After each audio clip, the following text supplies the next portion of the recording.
আসসালামু আলাইকুম। কাব বিন আশরাফের মৃত্যু কাহিনী। জাবির বিন আবদুল্লাহ রাদিয়াল্লাহু তাআলা আনহু হতে বর্ণিত, একদা রাসূলুল্লাহ সাল্লাল্লাহু আলাইহি সাল্লাম বললেন, কাব ইবনু আশরাফকে হত্যা করার জন্য কে প্রস্তুত আছো? কেননা সে আল্লাহ ও তার রাসূলকে কষ্ট দিয়েছে।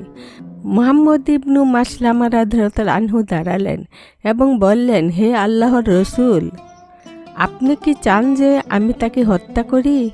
তিনি বললেন, হ্যাঁ। তখন মুহাম্মদ ইবনু মাসলামা রাদিয়াল্লাহু তাআলা আনহু বললেন, তাহলে আমাকে কিছু প্রতারণাময় কথা বলার অনুমতি দিন। রাসূলুল্লাহ সাল্লাল্লাহু আলাইহি সাল্লাম বললেন, হ্যাঁ বলো। এরপর মুহাম্মদ ইবনু মাসলামা রাদিয়াল্লাহু তাআলা আনহু কাব ইবনু আশরাফের নিকট গিয়ে বললেন, এই লোকটি সাদাকা চায় এবং সে আমাদেরকে বহু কষ্টে ফেলেছে। তাই আমি আপনার নিকট কিছু ঋণের জন্য এসেছি। কাব ইবনু আশরাফ বলল, আল্লাহর কসম, পরে সে তোমাদেরকে আরও বিরক্ত ও অতিষ্ঠ করে তুলবে।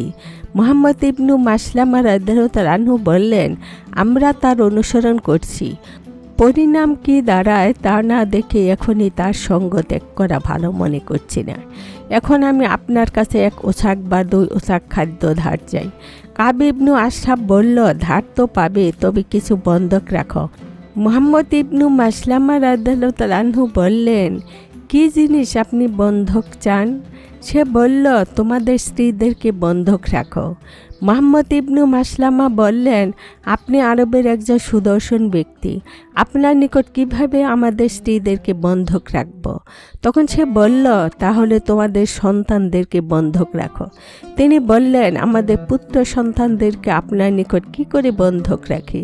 তাদেরকে এ বলে সমালোচনা করা হবে যে মাত্র 1 ওছাক বা 2 ওছাকের বিনিময়ে বন্ধক রাখা হয়েছে। এটা তো আমাদের জন্য খুব লজ্জাজনক বিষয়।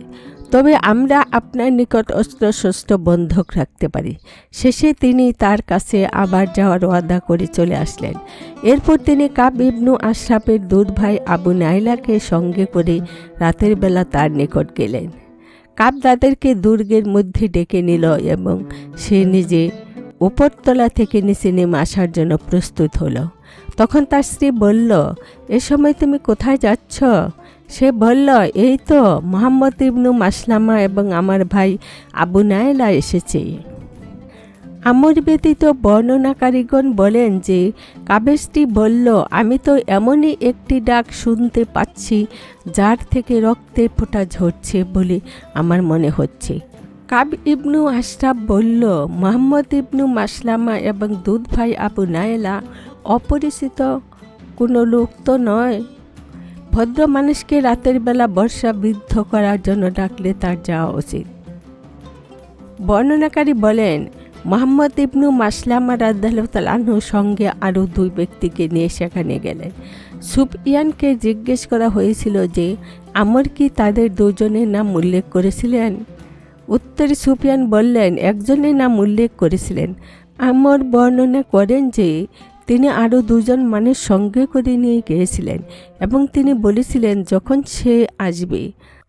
আমর ব্যতীত অন্যান্য রাবীগণ বলেছেন যে আবু আবস ইবনু জাবর, হারিস ইবনু আউজ এবং আব্বাত ইবনু বিশর। আমর বলেছেন তিনি অপর 2 লোককে সঙ্গে করে নিয়ে এসেছিলেন এবং তাদেরকে বলেছিলেন, যখন সে আসবে তখন আমি তার মাথার চুল ধরে শুকতে থাকব। যখন তোমরা আমাকে দেখবে যে খুব শক্তভাবে আমি তার মাথা আঁকড়ে ধরেছি, তখন তোমরা তরবারি দ্বারা তাকে আঘাত করবে। তিনি একবার বলেছিলেন যে আমি তোমাদেরকেও শুকাবো।